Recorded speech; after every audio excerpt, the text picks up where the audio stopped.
Welcome to the channel, everyone. Thank you for being here. If you like the struggle bus, this video is not for you. So pay attention to this music right here, because if you ever hear this sound, this is the sound of a lucky pal. This little guy has no idea that he's going to be forced into overnight labor. Alright, here we go. Let's catch our espresso. Hey buddy. Wanna work for berries? 24/7? Oops, that's too late to say no now. Perfect. He's also an artisan on top of being lucky, so he's going to be a phenomenal overnight worker. So get yourself a lucky pal. That's tip number one. Tip number two is get yourself as many of these as you can. They're extremely rare to come across, but if you normally just keep riding around in any one specific zone, there's a good chance that you'll eventually run upon one of these lucky pals. Get yourself as many as you can for breeding purposes. Oop, that's a 100% chance. You ain't going nowhere, buddy. Oh, a whack. Oh, you're going to be whacking lucky. The next tip is do not lose sight of these pals. If you lose sight of them, there's a good chance you will not see them again. I have not seen the same exact pal a second time around in over 200 hours of gameplay. Tip number four involves carrying around some Paldium fragments, some stone, and some wood so that you can build a Palex for an additional base once you unlock that pretty much anywhere that you go, because you won't always have a fast travel in every single area. Jet Dragon is a perfect example because he's far as can be from the nearest fast travel. So it took about 5 minutes just to get here on the Ragnarok. He's pretty fast with a swift and runner.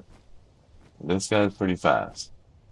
And it still took that long. So if you want to avoid wasting that much time, I suggest you learn to carry around some mats that you can place these little Aldexes anywhere and just make a base wherever you need fast travel. Small tip here, get your pals out of the way or they will not let you build stuff. So there we go. We now have a Palex right near Jet Dragon. We can pull out any other pals that we want, put some back in. You can even do this mid-fight. And if you really wanted to cheese it, you could actually put all 15 pals inside your base and fight Jet Dragon with them.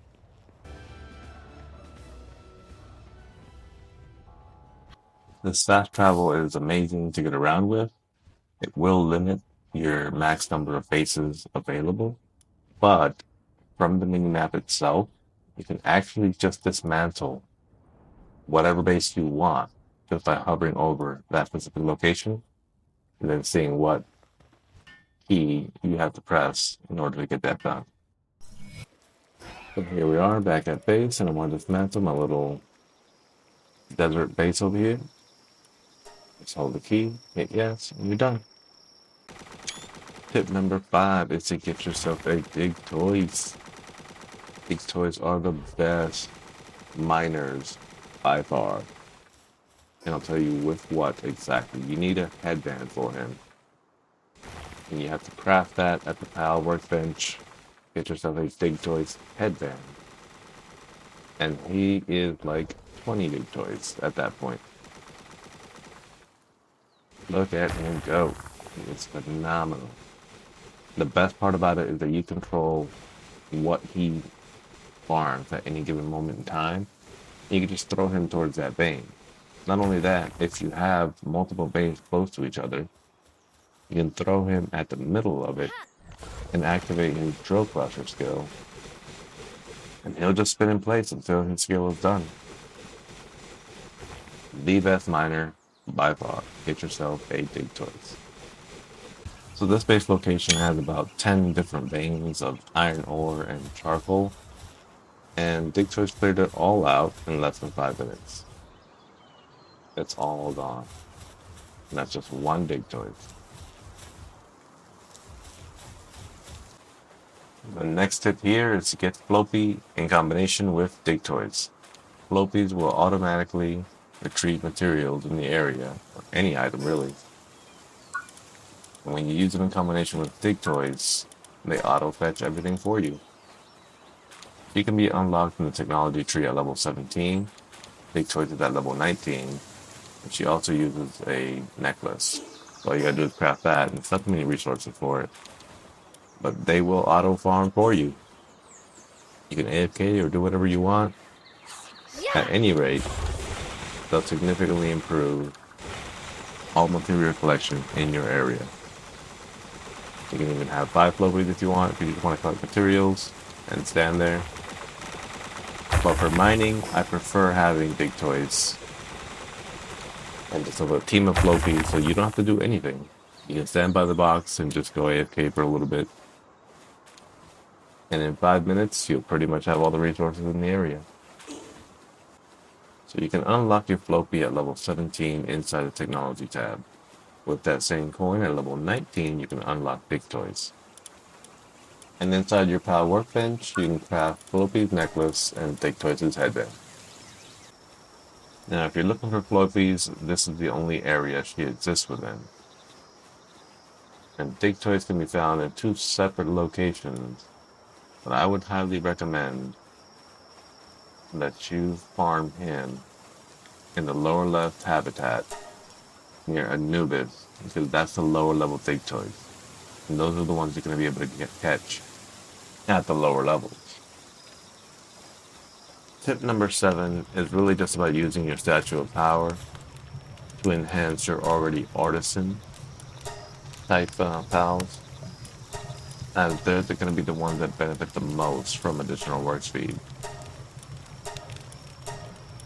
I'm going to have a separate video about where to get all the different level of pal essences so that you can upgrade as much as you want. So tip number 9 is if you're ever short on technology points, you're going to have to find yourself instruction manuals. You can get those inside chests just about anywhere around the world. Now, the higher the zone, the greater the instruction manual level.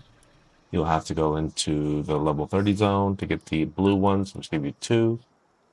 And your level 40 zones in the frozen to get you to level 3.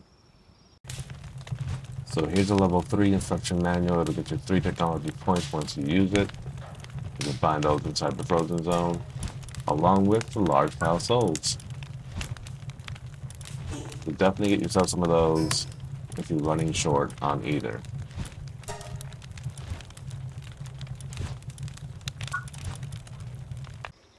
Tip number 9. Inside the repair bench is a repair all feature. Extremely useful, but can be extremely costly if all your items are super high end and require a ton of mass repair. So be careful using it, even though it's extremely convenient. Tip number 10 is do not place anything outside of the blue line as your pals get confused as to what they're doing. And look at those guys just hanging out on top trying to put stuff inside the inventory. And they get completely lost. The bane of my existence. Get back to work, you slackers. Thank you all very much for being here. Please comment down below what you found useful from this video, and maybe teach me a few thing or two about some things I may have overlooked. Please like and subscribe if you'd like future videos. Thank you all so much for your support. Don't have a good day. Have a great day.